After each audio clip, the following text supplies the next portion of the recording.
Bienvenue dans l'émission Résonance de l'immigration, dialogue interactif pour une francophonie plurielle inclusive. Chaque semaine, découvrez des nouveaux groupes de discussion et des témoignages de jeunes franco-ontariens issus de l'immigration et de professionnels œuvrant pour l'intégration en Ontario. Expériences, défis, succès et organismes clés dans la lutte contre l'oppression systémique. Résonance de l'immigration au cœur de l'intégration. Ce projet est rendu possible grâce au gouvernement de l'Ontario.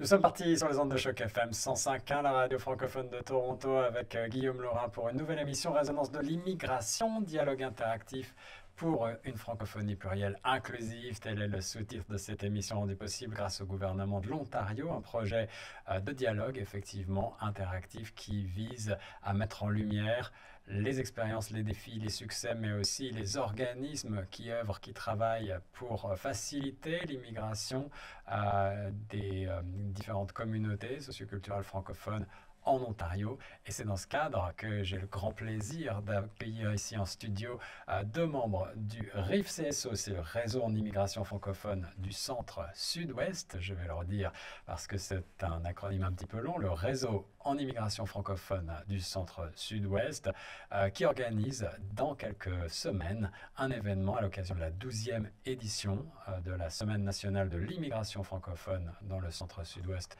de l'Ontario. Cet événement tiendra ses portes à l'Université de l'Ontario français à Toronto, dans le centre-ville que vous connaissez toutes et tous. Ça sera le 1er novembre 2024 pour un événement intitulé « L'Ontario français expliqué par les immigrants » à l'Agora du OF à 9 de la rue Jarvis, Lower Jarvis à Toronto. On va en parler dans un instant avec mes invités, Edith Taki, agente de projet, et Jean-Claude Da, gestionnaire de projet des régions de Toronto et Peel Halton Dufferin pour le réseau en immigration francophone du centre sud-ouest. Bonjour Edith et bonjour Jean-Claude, comment allez-vous?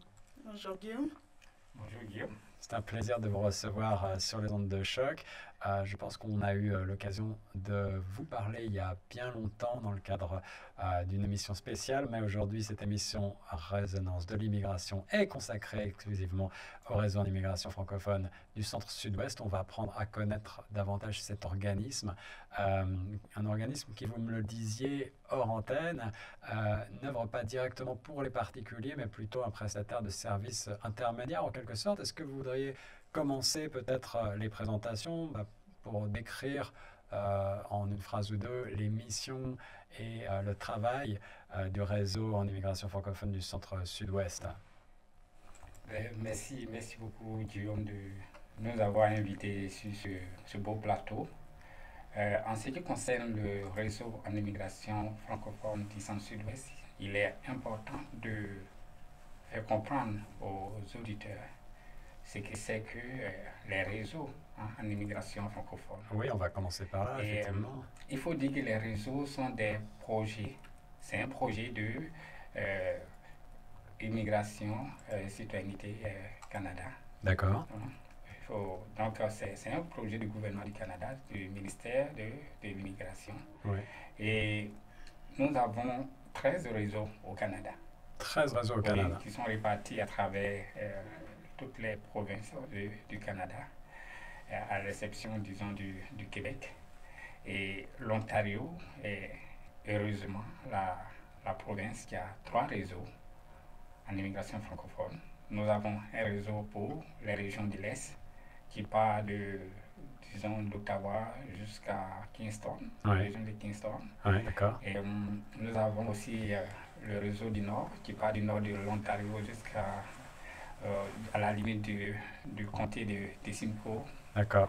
Et du comté de Simcoe jusqu'à Windsor, nous avons le réseau du centre sud-ouest où Jean-Claude et Edith travaillent. Et donc c'est là qu'on se trouve. Et vous-même, Jean-Claude, vous êtes chargé de notre ville reine, si je comprends bien. Exactement.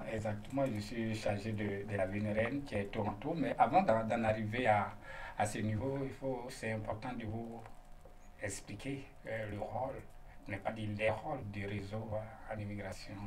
Absolument. Du sud-ouest. Le rôle du réseau se décline en 8 rôles principaux. Qui Je vois. À 8 rôles Edith principaux. a rigolé parce que 8 rôles, effectivement, ça fait beaucoup de casquettes, mais on va les décliner. C'est intéressant d'apprendre à mieux vous connaître, à mieux comprendre ce que vous faites.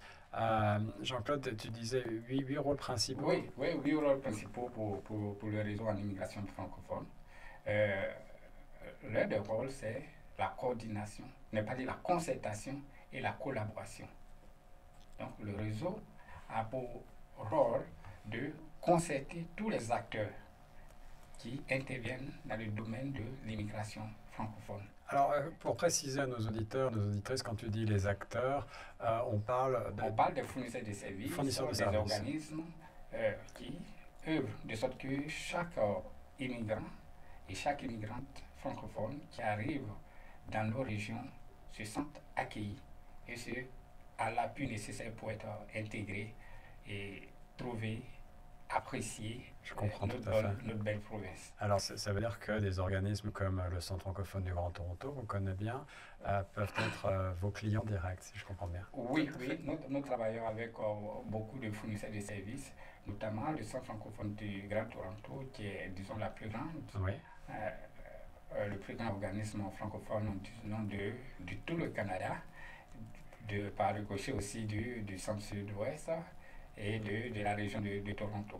Donc, c'est un point de service très centralisé qui permet en fait de dispatcher des immigrants vers les autres fournisseurs de services. Donc, nous avons aussi des fournisseurs de services d'établissement qui sont répartis un peu partout dans notre région du centre-sud-ouest. Pour dire, par exemple, nous avons la Société économique. oui, SEO, oui. Voilà, la SEO. Ouais. Nous avons Impact Ontario. D'accord. Donc, Oui. si je comprends bien, ce sont des organismes qui travaillent pour les immigrants, mais pas nécessairement uniquement pour des questions d'accueil ou effectivement des questions d'immigration à proprement parler, mais peut-être plus largement pour leur bien-être, pour leur intégration dans la société, et y compris sur des aspects peut-être tels que la santé ou le logement, des questions comme celle-ci. Oui, il faut dire que tous les défis qui touchent les immigrants francophones, qui touchent les nouveaux arrivants francophones, nous concernent parce que cela concourt à leur intégration. Imaginez-vous un immigrant qui arrive, qui a des défis de logement, Oui. ou qui a des défis de santé, ou qui a des défis d'intégration sociale ou économique. Ce sont des enjeux majeurs sur lesquels les fournisseurs de services, nos partenaires, doivent se concerter et proposer des solutions, faire des recommandations qui peuvent permettre de contribuer à l'amélioration de leur vie et faciliter l'intégration. Au niveau du rôle également, nous faisons ce que nous appelons les études des besoins, des lacunes et des atouts de la communauté immigrante. Est-ce qu'il y a des choses qui sont bien faites, des bonnes pratiques, des pratiques exemplaires qui peuvent être copiées, dupliquées par d'autres? Est-ce qu'il y a des défis qui sont dans la communauté qui touchent les immigrants? Donc il y a des études que nous faisons. Assez récemment, nous avons fait une étude des besoins des immigrants francophones de Toronto et de la région des Peel. Alors, ce sont des études qui se font par moyen de sondage, j'imagine? Oui, ça prend en compte, disons, le sondage, des groupes de discussion, des concertations. Ouais. Et nous avons fait assez récemment dont le rapport a été publié le 1er novembre dernier, donc bientôt ça va faire 1 an. Nous avons fait la présentation du rapport au Collège Boréal. Et ce rapport a renfermé un certain nombre de recommandations que nous sommes en train de travailler pour que nos partenaires, les organismes francophones, puissent commencer à les mettre en place pour l'intégration. Alors c'est bien parce qu'on aura l'occasion de revenir, je pense, sur ces questions, sur ces recommandations qui sont celles de l'organisme que vous représentez, le réseau d'immigration francophone du centre-sud-ouest. On va, si vous voulez bien, peut-être pour nos auditrices et nos auditeurs, présenter le rôle qui est le vôtre en quelques mots, le vôtre Jean-Claude et celui d'Edith, pour mieux situer ce que vous faites très concrètement au sein de l'organisme. Ok, merci. Mais néanmoins, il faut que je termine en disant tout ce qui concerne le rôle du réseau. Ça va permettre en fait de mieux comprendre le rôle de Jean-Claude. Oui. Voilà, j'avais parlé de concertation, de collaboration, j'avais parlé d'études de besoins. Je vais ajouter la co-planification et la co-évaluation. Il y a aussi la sensibilisation et puis la mobilisation de la communauté francophone tout entière ainsi que les partenaires. Il y a l'organisation et puis l'harmonisation du continuum de services. Il y a la promotion des communautés francophones. Il y a notre mandat aussi de coordonner tout ce qui est activité d'intégration socio-économique et socio-culturelle. Partant de là, le rôle de Jean-Claude est de faire en sorte que tous ces rôles énumérés puissent avoir une réalité à l'échelle locale. Donc, un programme ambitieux, effectivement, ouais. beaucoup de casquettes, beaucoup de défis à relever, de projets à mener, j'imagine. Oui, effectivement, beaucoup de projets à mener, beaucoup de concertations à faire, beaucoup de mobilisation à faire auprès des partenaires afin de les engager, beaucoup de collaboration à faciliter tant au niveau des organismes francophones que des organismes francophones et les organismes anglophones, et aussi avec les municipalités, puisque ce sont eux qui sont, disons, le gouvernement de proximité. Et il faut travailler de sorte qu'ils puissent avoir la lentille francophone dans tout ce qui est planification, dans tout ce qui est prise en compte de la langue, hein, en termes d'intégration pour les nouveaux arrivants. Le rendre plus visible, effectivement, c'est toujours très important. Merci pour cette belle présentation introductive. Jean-Claude, je passe la parole à ta collègue qu'on a le plaisir de retrouver sur les ondes de choc. C'est Edith Taki qui est à tes côtés. Edith, ça va bien? Bien, merci Guillaume. Quel est ton rôle au sein du réseau en immigration francophone du Centre-Sud-Ouest? Justement, je supporte tout ce que Jean-Claude et les autres agents de projet font, donc en matière de communication et de marketing. Donc, je vais les aider dans la création de tout ce qui est support, outils promotionnels. Je vais aussi mettre en place tout ce qui va permettre une communication fluide entre nos partenaires, avec nos partenaires et de nos partenaires des fois vers la communauté. Donc, à travers une infolette, à travers le maintien de nos sites Internet ou de création de sites ou de proposition de tout ce qui peut aider à communiquer et à mettre en avant les activités du réseau. Merci pour la présentation. Alors, on va sans plus tarder passer sur quelques questions que je pose toujours à nos invités dans le cadre de cette émission Résonance de l'immigration, parce qu'on aime bien aussi avoir votre propre résonance, votre propre expérience. Est-ce que vous vous considérez comme des immigrants? Est-ce que vous avez l'un et l'autre eu des expériences, des défis à relever? Et si c'est le cas, quel serait le plus grand défi que vous avez rencontré dans votre adaptation au pays? Une grande question. Ok. belle question et grande question. Et moi, je dis souvent que j'ai eu 2 immigrations. Parce que j'ai immigré au Canada et après, je veux dire, j'ai immigré en Ontario. Parce que c'est 2 choses que j'ai vécues vraiment différemment. Donc, j'ai immigré au Canada en 2005. D'accord. Donc, avec ma petite famille. Bon, mon mari était déjà là depuis, je crois, 1 ou 2 années. Puis on s'est mariés entre-temps. Et le temps de le rejoindre, donc on a eu une fille. Et pendant ce temps, il travaillait en France. Donc je l'ai rejoint en France. Le temps que nos dossiers d'immigration, parce que c'était très long dans le temps, oui, que nos dossiers soient acceptés. En plus, avec la naissance de la petite qui s'est rajoutée, que le regroupement familial puisse se faire. Oui. C'est comme ça que ça s'appelait. Donc la famille a immigré au Québec. Donc c'était en septembre 2005. Ma fille, elle avait 1 an. Elle était née en 2004.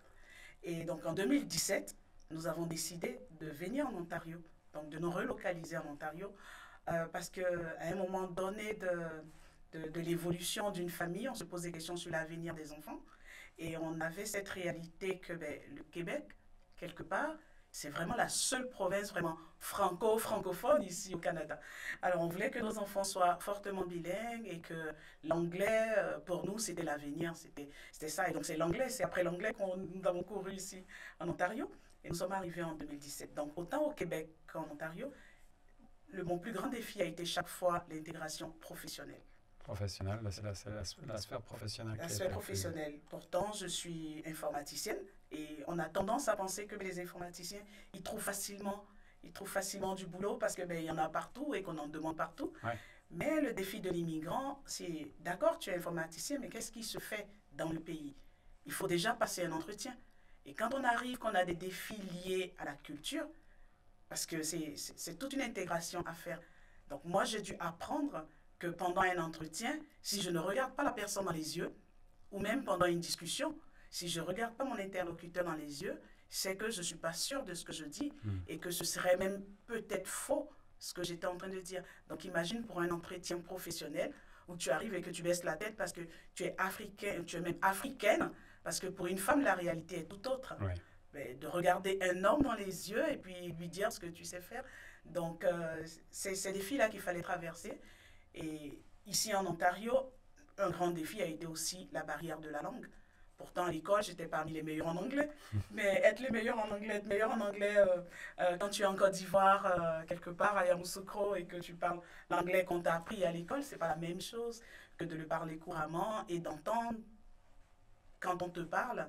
Donc, oui, je dirais Alors, que c'est pour résumer, différences culturelles petites et grandes qui ont toujours leur poids, effectivement. tout à fait. Et la langue, un des défis qu'on retrouve le plus souvent, même si on travaille en français, on a la Oui. chance aussi d'avoir cette communauté-là, mais la réalité fait qu'il faut être bilingue en Ontario, on le sait toutes et tous. En ce qui te concerne, Jean-Claude, est-ce que tu as un mot à ajouter, un souvenir ou un défi qui te reste? Merci, Guillaume. En ce qui concerne, bon, je suis un immigrant, je suis venu de la Côte d'Ivoire et il faut dire que tous les immigrants rencontrent des défis parce que c'est tout un changement culturel, Ouais. c'est un changement de milieu de vie. Et lorsqu'on change de milieu de vie, on change de style de vie, on change de culture, n'importe qui va être dérouté, peu importe d'où tu viens, peu importe où tu vas. C'est une réalité qui fait que tout le monde, tous les immigrants sont confrontés. Si on prend un Canadien qu'on envoie en Afrique, il sera dérouté parce qu'il n'a pas leur manière de fonctionner, il n'a pas leur culture d'entreprise, il n'a pas leur style de fonctionnement. Alors j'ai justement une question par rapport au mentor et au rôle du mentorat qui est très mis en avant au Canada. Moi-même, je me rappelle quand j'étais arrivé, on m'avait souligné à quel point il est important d'essayer d'aller trouver un ou une mentor qui va nous aider justement professionnellement, en particulier dans notre intégration peut-être. Est-ce que c'est quelque chose qui résonne en vous et est-ce que justement au sein du réseau, ça fait partie aussi de vos missions que de mettre en relation des gens pour faciliter leur intégration? Notre mandat, c'est de faciliter effectivement cette intégration des immigrants. Et nous encourageons, nous engageons nos partenaires, les fournisseurs de services, à aller dans cette direction. Avoir des mentors pour accompagner les nouveaux arrivants fait partie, disons, des possibilités qui s'offrent aux nouveaux arrivants pour pouvoir faciliter les intégrations. Mais c'est quelque chose que nous encourageons. Et nous, notre souhait, c'est d'avoir des mentors qui sont outillés, parce qu'il ne suffit pas d'avoir un mentor pour avoir un mentor. Est-ce que le mentor comprend ce qui doit être livré comme message à l'immigrant ou le mentor veut faire fonctionner l'immigrant dans ses propres sillons, selon sa perception, disons, de la vie ou bien selon sa compréhension du Canada. Donc, il y a cette petite nuance qu'il faut pouvoir faire et faire en sorte que celui qui devient un mentor, c'est quelqu'un qui a pu capitaliser un certain nombre de compétences qu'il connaît et qui a l'information vraie, l'information nécessaire pour pouvoir accompagner le nouvel arrivant afin de ne pas l'induire en erreur.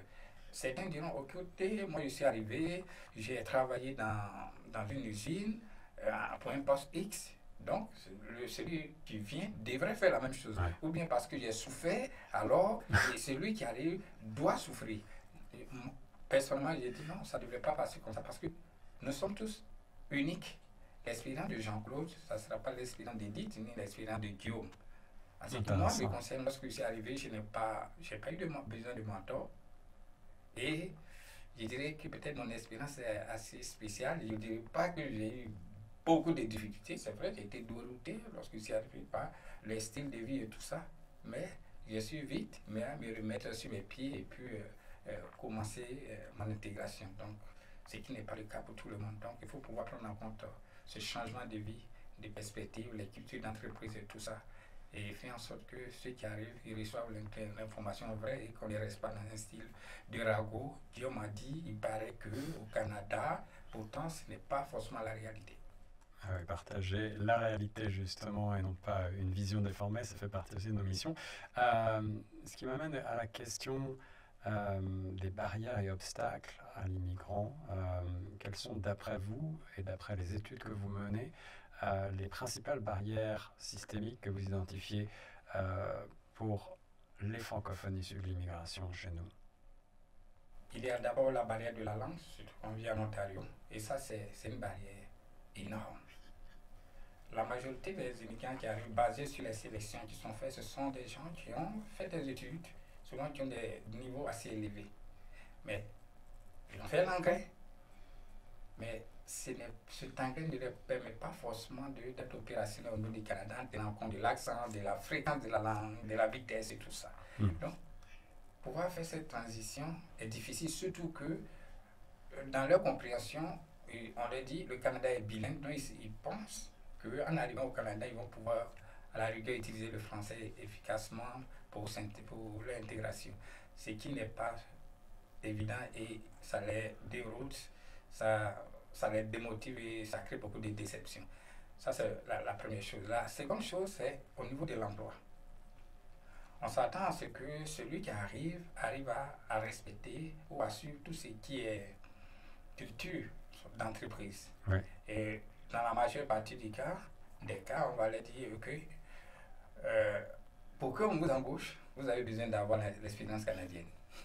Mais pour avoir l'expérience canadienne, il faut avoir la chance d'avoir déjà été embauché. Voilà, à quel moment on fait confiance à ceux qui arrivent et qu'on se dit, ce sont des personnes qui n'ont pas les mêmes manières de fonctionner comme nous. Donc nous devons créer un pont ou bien une passerelle, de sorte qu'on les accepte en entreprise, on leur donne une formation, peut-être 2 mois, 3 mois, pendant qu'ils travaillent, de sorte qu'ils aient les bases pour faciliter leur intégration en entreprise. Souvent, ce n'est pas évident qu'on se mette dans les souliers des nouveaux arrivants et qu'on comprenne cette réalité. À cela, il faut ajouter une barrière qui est devenue d'actualité, qui est un enjeu, je dirais, émergent et qui mobilise tout le monde. C'est le problème du logement. Bien sûr. C'est un enjeu majeur parce que il n'y a pas assez de logements. Certaines personnes estiment que c'est parce qu'il y a beaucoup d'immigrants qu'il n'y a pas assez de logements. Ce qui n'est pas forcément vrai parce que lorsque les immigrants arrivent, de façon générale, c'est pour contribuer à l'économie. Ils apportent beaucoup à l'économie. Donc on doit pouvoir les créer cet espace pour qu'ils puissent contribuer au développement économique et renforcer aussi, surtout côté francophone, le poids démographique des francophones parce qu'on a un poids qui n'est pas encore pu atteindre ce qu'on avait dans les années 70, qui est autour de 6%. On est loin de ça. Mais comment notre communauté francophone crée cet espace pour que les francophones qui arrivent puissent s'intégrer, puissent avoir de l'espace? Comment les gouvernements de proximité, notamment les municipalités, contribuent à ce que ceux qui arrivent dans leur région, dans leur municipalité, qui vont contribuer à l'économie, puissent avoir cet espace, puissent avoir ces opportunités. Je pense que ce sont des enjeux sur lesquels nous devons tous réfléchir, nous concerter, puis trouver des solutions pratiques. Et donc pour comprendre concrètement le rôle qui est le vôtre, celui de votre organisation, comment est-ce que ça se passe? Vous faites des recommandations pour des questions par exemple comme celle que vous avez évoquée du logement qui est très problématique. Nous-mêmes recrutons actuellement quelqu'un et on se retrouve avec des candidats et candidates intéressants mais qui vivent en dehors de l'Ontario, qui n'arrivent pas tout simplement à se loger pour pouvoir postuler un poste. Comment est-ce que ça se passe concrètement? Au niveau du réseau, l'un des outils que nous utilisons, c'est nos plateformes de concertation, qui sont les comités locaux en immigration. On a aussi un comité régional qui regroupe les présidents et porte-parole des comités locaux en immigration. Et ce que nous discutons avec nos partenaires, nous les remontons auprès du ISCC. D'accord. Et qui fait partie de ces comités exactement? Au niveau des comités locaux en immigration, ce sont les fournisseurs de services, tous les organismes francophones de la région et qui sont regroupés sous la coupole du réseau en immigration francophone afin d'être les leaders de l'immigration au niveau local. Et ce sont ces leaders-là, ce sont ces personnes qui se penchent, qui donnent de leur temps, de bénévolat pour pouvoir se pencher sur tout ce qui concerne les enjeux à trait avec l'immigration de la région. Et les agents du réseau, les agents de projet qui coordonnent ces régions travaillent avec ces groupes qui sont formés et permettent de remonter tout ce qu'il y a comme recommandations. Il y a aussi les études qui permettent aussi de ressortir ces recommandations. Et puis, il y a également le comité régional qui est l'idée par le manager, le directeur du réseau, en collaboration avec les porte-parole de chaque comité pour pouvoir aussi réfléchir sur ces enjeux et puis pouvoir remonter des recommandations à ISCC et d'autres partenaires stratégiques pour qu'il y ait des changements. Les changements sont lents, mais on travaille là-dessus.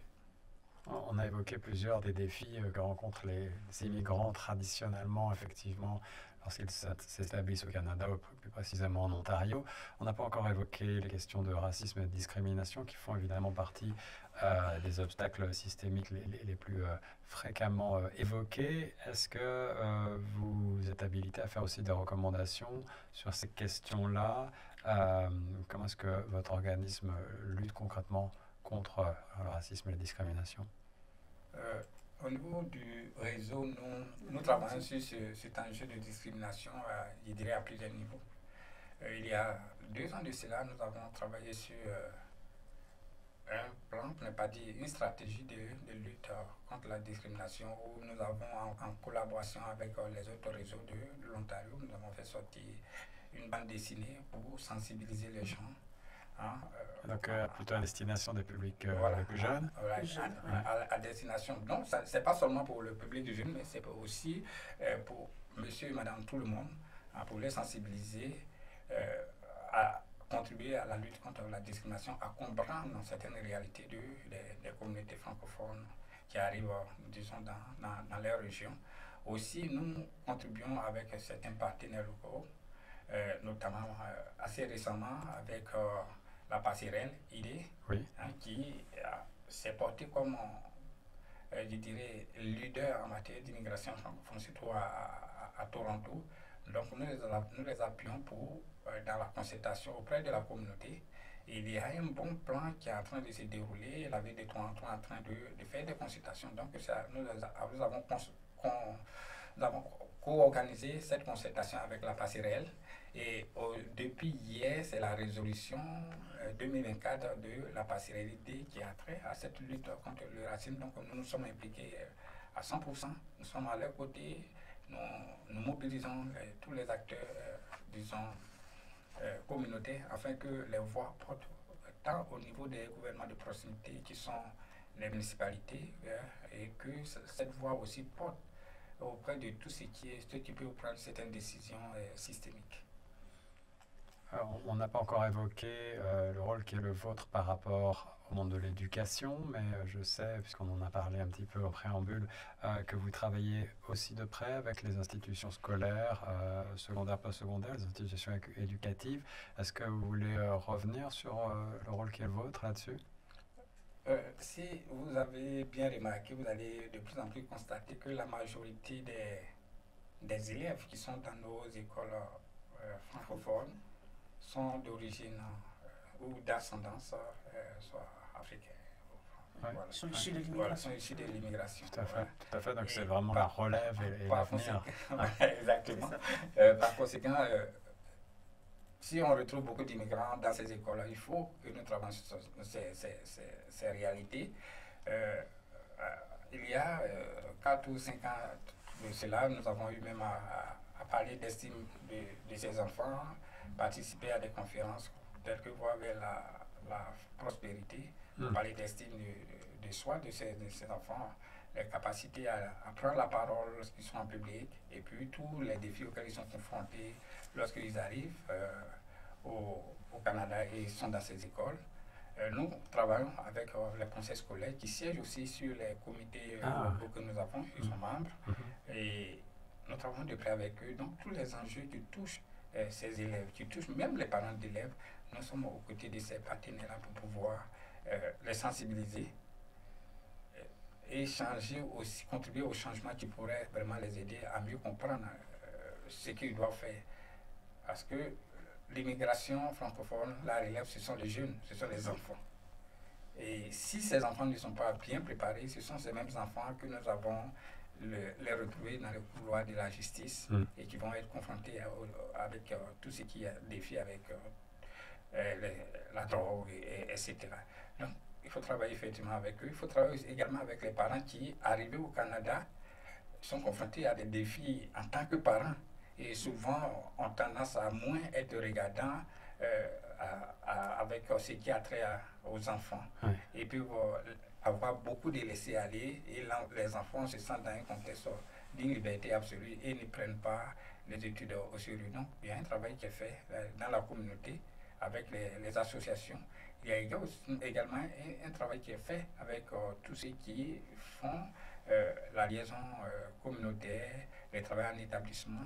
Donc, on essaie de développer des outils, on essaie d'en discuter de ces enjeux lors de nos comités locaux en immigration et également lors des forums pour contribuer à l'éveil des consciences, des mentalités pour qu'on ait un peu plus des jeunes qui sont responsables, qui sont outillés et qui arrivent à prendre leur avenir. On est toujours dans l'émission Résonance de l'immigration sur les ondes de Choc FM 105.1, dialogue interactif pour une francophonie plurielle inclusive. Je suis Guillaume Laurin, projet rendu possible grâce au gouvernement de l'Ontario qu'on salue. Avec mes invités cet après-midi, Jean-Claude Da, gestionnaire de projet des régions de Toronto, et Phil Halton-Dufresne pour le réseau en immigration francophone du Centre-Sud-Ouest, accompagné d'Edith Taki, agent de projet. Edith, on ne t'a pas encore beaucoup entendu dans l'émission, mais tu voulais ajouter un mot sur ce qui a été dit précédemment par rapport, je pense, à votre implication dans le monde de l'éducation. Oui, tout à fait. Je faisais le lien entre l'éducation et justement le racisme dont on a parlé avant, oui. Donc la lutte contre le racisme. Donc Jean-Claude a évoqué les bandes dessinées donc, qui ont été créées dans ce cadre-là. Il y a aussi des balados qui ont été créés. Donc le but, c'est vraiment de sensibiliser et d'aller former nos jeunes. Le problème du racisme va être très fortement perçu par certains jeunes parce qu'ils ne connaissent pas leur histoire ou parce que quelque part ils se déculturent, je veux dire, et ils veulent tellement s'assimiler. Ah oui. J'arrive au Canada et quand on vit l'adolescence, même si je reste dans mon pays, l'adolescence a toujours été une phase où je me pose des questions sur mon identité, où je veux me créer mon identité à moi.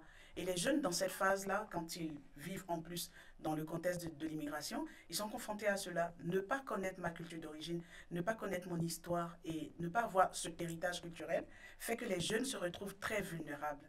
Et justement, donc, avec les partenaires qui interviennent dans ce domaine, donc à travers les comités locaux en immigration, il y a aussi des partenaires qui sont spécialisés ou qui défendent ces thèmes-là. Donc, le réseau, en travaillant avec eux, va les outiller ou les accompagner dans la réalisation, dans la mise en place de certains événements ou de certaines ressources pour aider les jeunes à définir leur identité culturelle, à savoir d'où ils viennent, parce que c'est seulement comme ça qu'ils vont avoir une meilleure estime d'eux et pouvoir prendre leur place. C'est vraiment de ça qu'il s'agit. C'est très intéressant, effectivement, ce sont des enjeux qu'on survole du doigt, mais qui mériteraient à eux seuls une émission, je pense, parce qu'effectivement, les jeunes qui grandissent issus de parents d'immigration au Canada sont confrontés à des défis bien particuliers. Vous avez évoqué tous les deux un certain nombre de succès et d'initiatives réussies du passé pour ce qui est du réseau en immigration francophone du Centre-Sud-Ouest.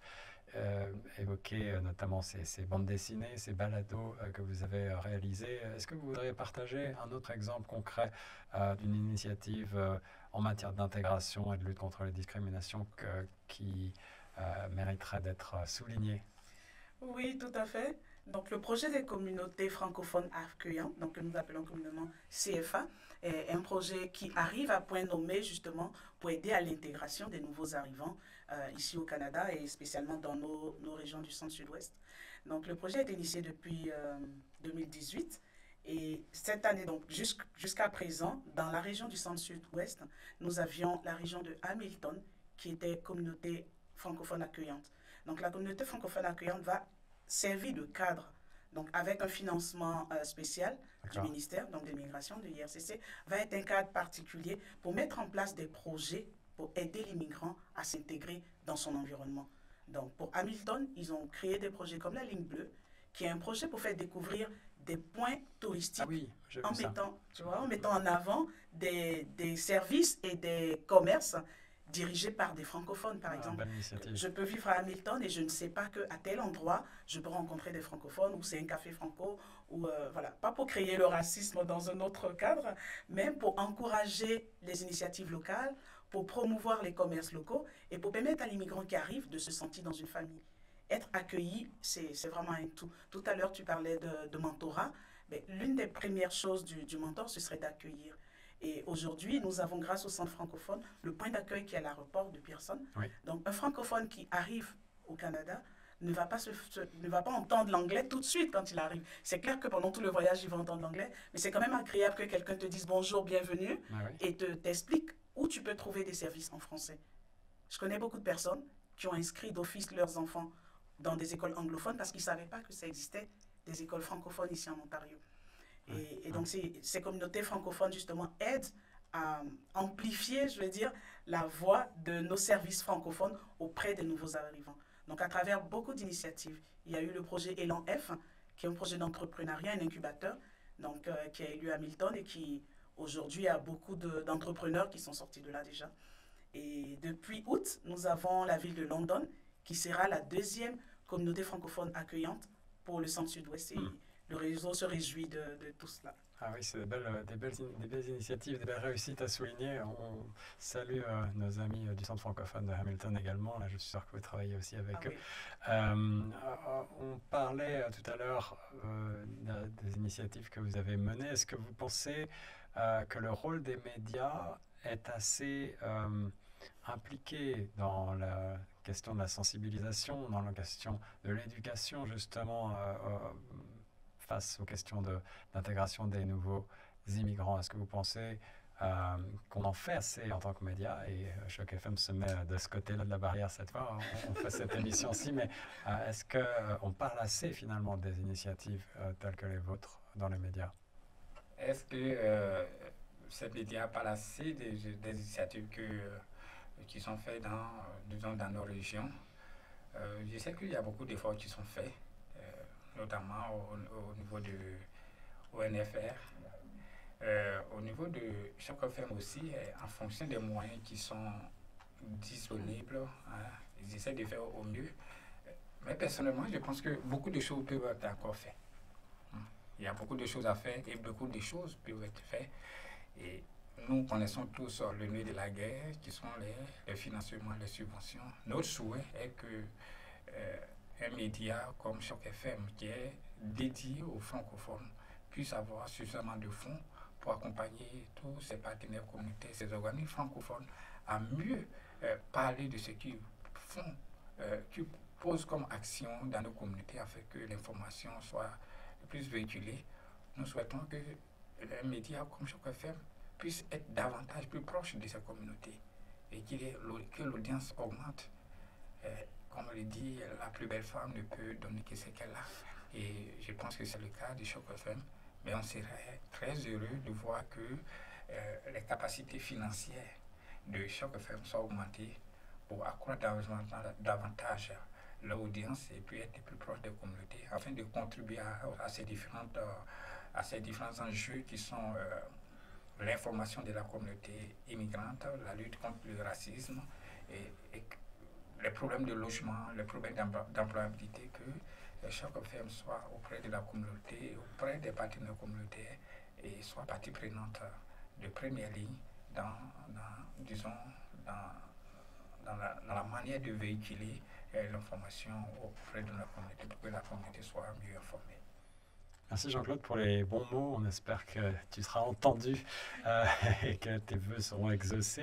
Est-ce qu'il y a des défis actuels que rencontrent les immigrants fraîchement arrivés que vous identifiez comme étant nouveaux? Est-ce que la période post-pandémique marque peut-être des changements que vous avez pu observer dans les défis rencontrés? On a évoqué évidemment la problématique majeure qu'est celle du logement. Est-ce que vous en identifiez d'autres? Est-ce qu'il y a des choses qui sont faites, qui peuvent être faites sur ces défis? Lorsqu'on parle par exemple de la problématique du logement, pour ceux qui ont déjà un cadre de vie, un logement, souvent ils ne mesurent pas la teneur de cette problématique, personne ne peut pouvoir trouver un travail s'il n'a pas un logement. Donc imaginez-vous un immigrant qui arrive avec ses ressources et malgré ses ressources, il a de la difficulté à avoir un logement parce qu'il n'a pas d'historique de crédit ou il n'a pas de garant. Certains peuvent avoir l'argent, avoir les ressources et dire ok, je vais payer pour toute l'année, même si ça viole les lois en matière de logement. C'est une problématique qui est majeure et beaucoup d'immigrants se retrouvent dans ces situations. Beaucoup aussi se retrouvent soit dans des hôtels ou bien des résidences et les ressources finissent par fondre comme neige. Et avec la barrière de la langue, le problème de logement et souvent l'assimilation, qui souvent est, ma foi, négligée d'une personne, un immigrant qui se retrouve partagé entre le français et l'anglais. Pour moi, jongler, bon, ok, j'arrive, j'ai besoin d'apprendre l'anglais pour m'intégrer, pour avoir un travail. Comment je fais pour garder ma langue dans de telles situations? Alors la question de l'assimilation m'amène à ce qu'on a déjà un petit peu évoqué, mais je voudrais approfondir sur la question de représentation et de voix des communautés francophones issues de l'immigration en Ontario. D'après vous, comment est-ce qu'on peut mieux représenter, en particulier les jeunes immigrants, dans les discussions sur l'avenir de nos communautés? Disons, en termes de représentation, les communautés francophones sont bien représentées. Au niveau provincial, nous avons l'Assemblée de la francophonie, de l'AFO, qui représente la communauté francophone. Au niveau local, nous avons les ACFO, qui représentent cette francophonie diversifiée. Ce qui est important et ce qui va faire l'objet lors de l'ouverture de la Semaine nationale de l'immigration francophone. Comment cette communauté francophone diversifiée se met aux côtés des leaders, se met aux côtés des porte-paroles pour aller réclamer, défendre leurs droits. Et ça, nous allons en parler tout à l'heure lorsque nous allons parler de la Semaine nationale de l'immigration.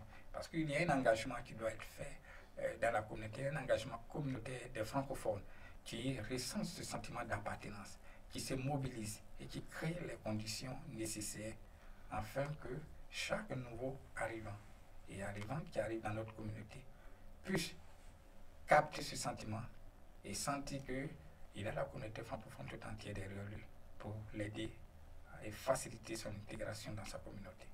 Alors avant de revenir vers la semaine nationale de l'immigration francophone et l'événement que vous organisez à l'Université de l'Ontario français à Toronto, ce sera le 1er novembre prochain.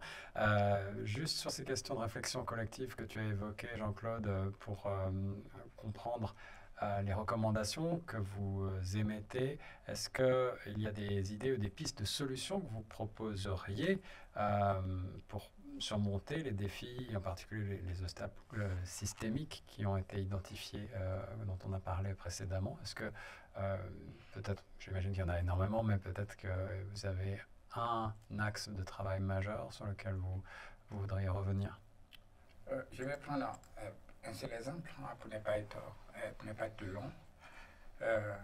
Lors de l'étude des besoins que nous avons effectuée, il est ressorti que les immigrants francophones ont besoin de plus de temps d'accompagnement que les nouveaux arrivants anglophones. Ah oui. Donc le temps d'accompagnement est plus étendu. Et aussi, ils ont besoin du relationnel, un travail de proximité.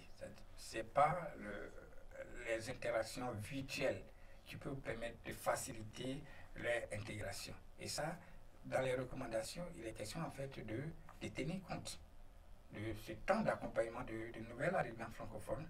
Il est aussi question de tenir compte des éléments habilitants, tels que avoir des garderies qui donnent la latitude aux parents de pouvoir bénéficier des services, et puis aussi de tenir compte du relationnel, parce que ce sont des gens qui viennent des endroits dont la communauté a une importance capitale. Donc ce n'est pas juste des coups de fil ou bien des interactions en ligne qui va faciliter, qui va créer la confiance, qui va leur permettre de s'ouvrir et de bien présenter leurs besoins afin que l'accompagnement soit, disons, plus pointu, plus efficace. Donc, ce sont ces types de recommandations qui ressortent du rapport d'étude des besoins et que les fournisseurs de services doivent prendre en compte et que les bailleurs de fonds doivent prendre en compte lorsqu'ils veulent appuyer ou bien lorsqu'ils appuient les fournisseurs de services. Ah, c'est vraiment intéressant. Merci Jean-Claude pour ces précisions. On va transitionner vers les projets d'avenir et en particulier cet événement du 1er novembre prochain, je le disais, pour le lancement de la Semaine nationale de l'immigration francophone. Notre héritage de demain, ça sera du 3 au 9 novembre 2024 et le 1er novembre se tient à l'Agora de l'UOF, de l'Université de l'Ontario français, au 9 Lower Jarvis Street. Un événement intitulé L'Ontario français expliqué par les immigrantes et les immigrants. Évidemment, ça nous intéresse énormément. Cet événement a piqué notre curiosité. On invite le grand public à s'inscrire, je crois que c'est par Eventbrite, à l'événement organisé par le réseau en immigration francophone du centre sud-ouest. Sur son site internet, vous retrouverez toutes les informations pratiques. À quoi est-ce qu'on va s'attendre pour cette 12e édition de la Semaine nationale de l'immigration francophone et cet événement du 1er novembre? Est-ce que vous voulez peut-être nous mettre l'eau à la bouche et nous donner un petit peu un aperçu de ce qui va se préparer? Super, merci. Donc du 3 au 9 novembre, justement, nous allons célébrer, donc je dis célébrer parce que c'est vraiment une célébration, donc notre héritage de demain. Donc c'est le thème de cette année et c'est un événement national, la Semaine nationale de l'immigration francophone. Donc c'est une invitation à toutes les communautés francophones de se mettre ensemble et de montrer leurs services et on va dire le résultat de ce qu'elles font, autant aux nouveaux arrivants aux immigrants qui sont déjà ici au Canada. Donc le réseau a saisi l'opportunité pour lancer ce projet qui a été préparé pendant une année avec des chercheurs donc de l'Université d'Ottawa, dont certains sont maintenant à l'Université de l'Ontario, français, l'Observatoire. Donc ce lancement se fait en collaboration avec l'Observatoire de l'Université de l'Ontario français. Et Jean-Claude va parler un peu plus des travaux de recherche qui ont été faits pour parler d'un des obstacles justement de l'immigration dont nous avons parlé, la dualité linguistique. Effectivement, Guillaume, c'est un bel événement. Il faut dire que la Semaine nationale de l'immigration francophone, nous sommes à la 10e édition de façon nationale, on va dire, au niveau pan-canadien. C'est un événement qui a commencé dans les années 2012, qui a été pour la première fois dans les Atlantiques au niveau régional. C'est un événement et ça a inspiré la Fédération des communautés francophones et acadiennes et qui, avec le réseau et les partenaires, ont décidé en fait de faire de ça un événement national. Et pourquoi? Parce qu'on estime qu'il y a beaucoup de travail qui est fait au niveau des organismes qui contribuent à l'accueil et à l'intégration. Et là, quand nous disons intégration, c'est intégration au niveau large. Pas seulement les fournisseurs de services d'établissement financés par l'ISCC, mais tous ceux qui contribuent. Donc, c'est une occasion de marquer une pause pour célébrer les services qui sont fournis par ces fournisseurs de services. C'est aussi une occasion de célébrer ces nouveaux arrivants, ces immigrants que nous recevons dans notre communauté.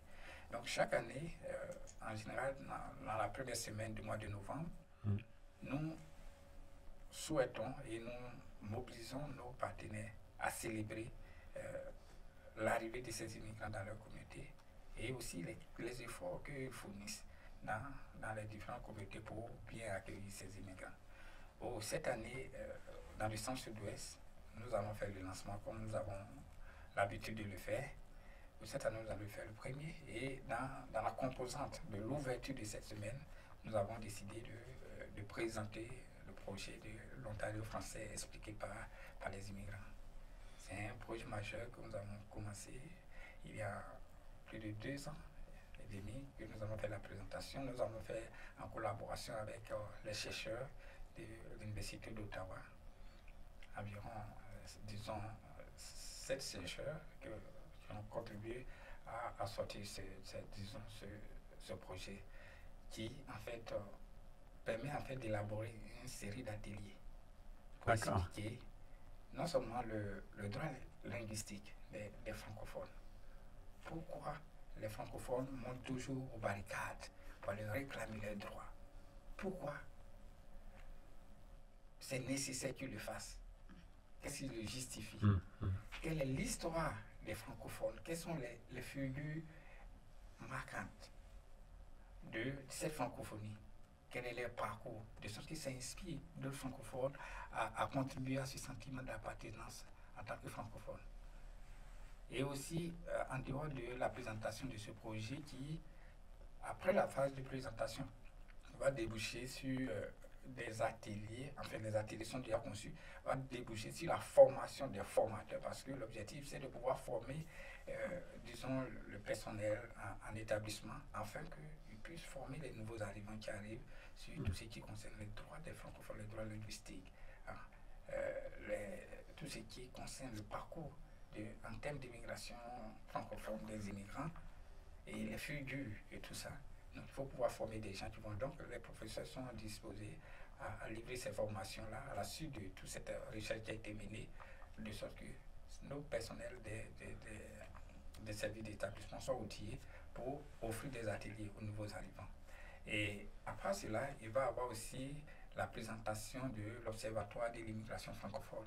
On en parle beaucoup, les gens entendent parler, mais beaucoup ont besoin d'apprendre davantage là-dessus. Donc, nous allons, ça va être présenté à cette occasion également. Donc, ça sera une belle célébration, une belle ouverture de la semaine. Et nous invitons tous les francophones, les francophiles à se joindre à l'événement, évidemment dans la capacité d'accueil de la salle Agora de l'Université de l'Ontario français. Oui, une grande capacité, je crois, mais prenez vos places sur Eventbrite. Je redis le site internet du réseau en immigration francophone du Centre-Sud-Ouest, c'est réseausoutien.org, c'est bien ça. Vous allez pouvoir y retrouver toutes les informations. L'événement l'Ontario français expliqué par les immigrantes et les immigrants se tiendra donc le 1er novembre de 16h30 à 20h à l'UOF. Merci beaucoup à tous les deux d'avoir participé à cette émission Résonance de l'immigration sur les ondes de choc. Est-ce que Edith et Jean-Claude, vous avez un mot de la fin pour nos auditrices et nos auditeurs? Je dirais aux immigrants francophones de prendre leur place justement en Ontario. Les moyens sont là, donc il faut qu'ils aillent s'approprier de ce qui leur appartient et de montrer qu'ils sont là, de montrer leur culture tout en s'intégrant à la culture d'accueil, mais en gardant la leur et en la montrant. Donc franchement, prenons notre place en Ontario. Nous avons notre place. Merci Edith, c'est un beau message. Notre place, c'est aussi le titre d'une chanson qui nous représente. Peut-être qu'on va pouvoir l'écouter après cette émission. Jean-Claude, un mot de la fin? Beaucoup de mots de la fin.